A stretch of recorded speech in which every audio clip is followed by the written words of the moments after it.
So please এরপর আমরা যেটা চলে যাচ্ছি সেটা হচ্ছে কি আইসোক্রোনাস। আইসোক্রোনাস কাকে বলবো আমরা? লাইভ প্রোগ্রামগুলোকে বলবো। যে লাইভ প্রোগ্রামগুলো হয় সেগুলোকে বলা হচ্ছে কি আইসোক্রোনাস। আইসোক্রোনাসে এইটাকে আমরা বলতে পারি অ্যাসিনক্রোনাস এবং সিনক্রোনাসের কম্বিনেশনাল ফর্ম। অ্যাসিনক্রোনাস এবং কি সিনক্রোনাসের কম্বিনেশনাল ফর্ম বলতে পারি। এখন প্রশ্ন হতে পারে যে কেন এটাকে অ্যাসিনক্রোনাস এবং সিনক্রোনাসের কম্বিনেশনাল ফর্ম বলা হচ্ছে? সিনক্রোনাসে যেমন block by block data transmit হয়, আইসোক্রোনাসও block by block data transmit হয়। ঠিক আছে? কেননা এখানে লাইভ স্ট্রিমিং হয়, অনেক ডেটা যায় একসাথে ব্লক বাই ব্লক আকারে যায়, হিউজ পরিমাণের ডেটা।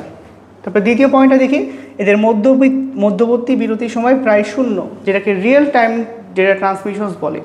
রিয়েল টাইম ডেটা ট্রান্সমিশনস বলতে যা উৎপন্ন হচ্ছে লাইভে তা ন্যানো সেকেন্ড বা মিলি সেকেন্ডের মাধ্যমে রিসিভারের কাছে পৌঁছে যাচ্ছে, তাহলে এদের মধ্যবর্তী সময় প্রায় শূন্য, যেটাকে রিয়েল টাইম ট্রান্সমিশনস পদ্ধতি বলে। সো প্লিজ খেয়াল করে দেখো, এটা খুব গুরুত্বপূর্ণ, এটা ঢাকা ইউনিভার্সিটির প্রশ্নে ছিল। আশা করি তোমরা এই পয়েন্টে একটু আলাদাভাবে গুরুত্ব দিবা, কারণ এই প্রশ্নটা ঘুরে ফিরে আসে। বলা হতে পারে কার ডেটা ট্রান্সমিশনস ডিলে 0? হ্যাঁ, এটা ডিলে শব্দটা উচ্চারণ করা হতে পারে। হ্যাঁ, ডিলে হচ্ছে 0, অ্যাপ্রক্সিমেটলি 0 হচ্ছে কার? আইসোক্রোনাসের। কার? আইসোক্রোনাসের। এবার আরেকটি পয়েন্ট, সেটা হচ্ছে কি অ্যাসিনক্রোনাসের মতন, ঠিক আছে, অ্যাসিনক্রোনাসের মতন আইসোক্রোনাসের প্রাথমিক স্টোরেজ ডিভাইস প্রয়োজন হয় না। তাহলে খেয়াল করে দেখো, একটা অ্যাসিনক্রোনাসের বৈশিষ্ট্য রয়েছে, একটি সিনক্রোনাসের রয়েছে। কেন তার প্রাথমিক স্টোরেজ ডিভাইসের প্রয়োজন হয় না?